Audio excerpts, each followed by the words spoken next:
Hey all, Dr. McCarthy here, and I want to welcome you to our second video on how to stay healthy while staying at home. And I'm the author of the book, The McCarthy Method, Unlock the New You.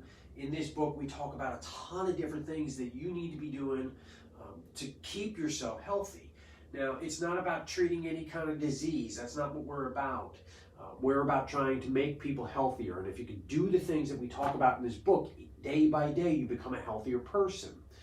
What we're going to talk about today is specifically exercises, things that you can do while you're at home that can help you to improve your health. The healthier you are, the better off you're going to be.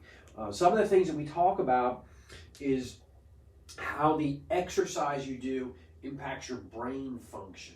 And it's critically important because especially in these days, many folks are stuck at home and they're starting to feel depressed and anxious and worried. The first place I always go to is go to God's Word, and you don't have to worry. You can't add another minute to your life worrying. It does you no good. So go to God's Word, and when you're doing a regular exercise routine as well, that's like the 1-2 punch. It's fantastic. And we'll talk about other things that you need to do, food choices and things like that too. But today we're really going to talk exercises.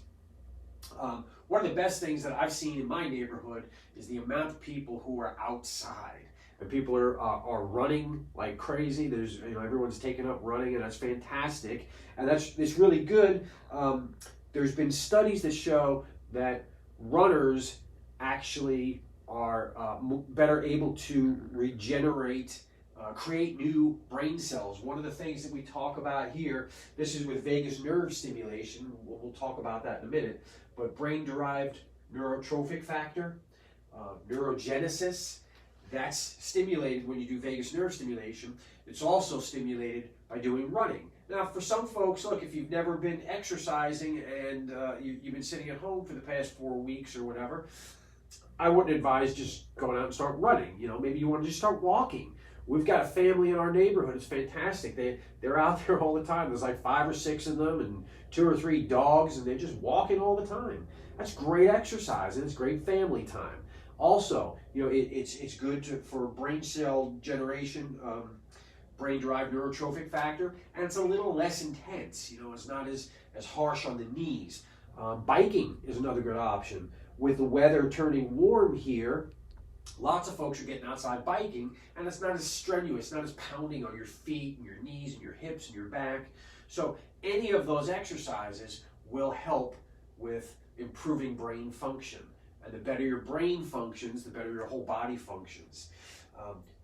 Another one that's along those lines too is any kind of aerobic exercise, and anything you're doing that's going to improve your aerobic capacity also will assist with stimulating areas in your brain that deal with memory and deal with emotions. So again, we're talking about folks who are dealing with emotional stress.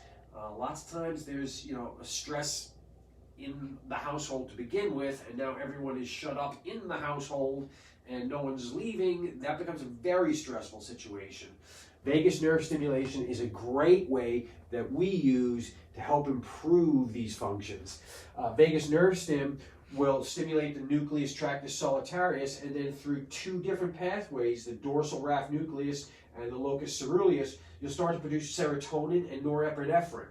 And those are good chemicals that you need. Norepinephrine will decrease your chemokines, cytokines, decrease inflammation. Serotonin decreases glutamatic cytotoxicity. It makes you feel better. What we do in this country is, if we start to feel any kind of serotonin deficiency, anxiety, depression, we run for a pill. Well, you could do exercise, you could do vagus nerve stimulation, and it's got the same effect with no bad side effects. Vagus nerve stim, I recommend it a lot.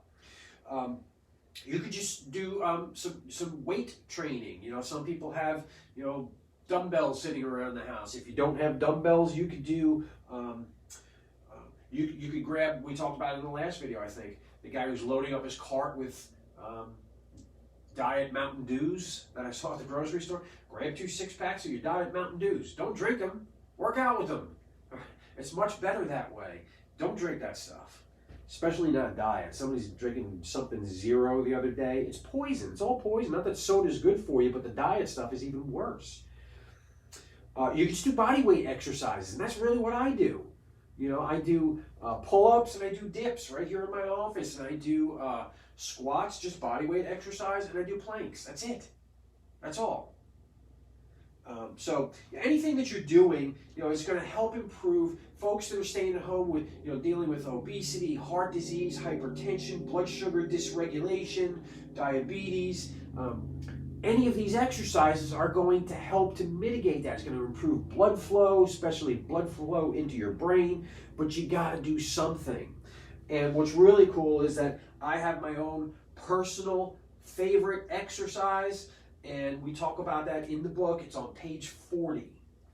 And, you know, see if anyone knows exactly what it is that I'm talking about. But page 40, I'll tell you exactly what I think is the most effective and efficient way of exercising.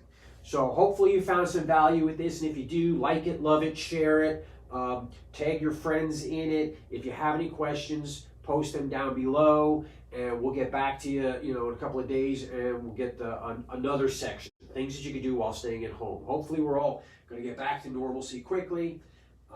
Any questions, ask, feel free. I appreciate you. God bless you.